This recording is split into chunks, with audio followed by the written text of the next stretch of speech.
என்ன சாப்பிடுறீங்க? ஒரே ஒரு ஊத்தப்ப வேணுங்க. ஒரு நிமிஷங்க, முடிச்சா கேட்டு போங்க. சொல்லுங்க. என்ன பண்றீங்க? ஒரு சம்பு தண்ணி எடுத்துக்கங்க.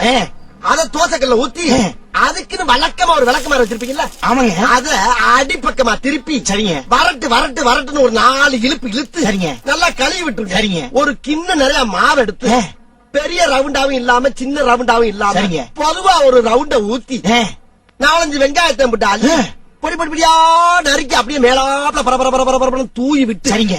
ஒரு நீளமான கேரட் எடுத்து அதையும் பொடி பொடியா நறுக்கி சரிங்க. அப்படியே மேலாப்ல பரபர தூவி விட்டு சரிங்க.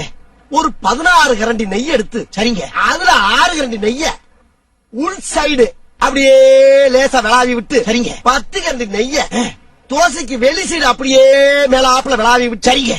இட்லி பொடி இருக்கு பாத்தீங்களா, அத அப்படியே அள்ளி மலை சாரல் மாதிரி அதை மேலாப்ல பரபர அப்படியே பேய விட்டு சரிங்க. பொத்துனாப்ல அப்படி ஒரு பரட்டு இப்படி ஒரு பரட்டு அப்படி பரட்டி விட்டு அப்படியே ரெட்டி கலர்ல முருக விட்டு அழகா மடிச்சு கம கம கமன்னு ஒரு ஊத்தப்பத்தை எடுத்துட்டு வாங்க. சரிங்க. அன்னைக்கு ஊத்தப்பம்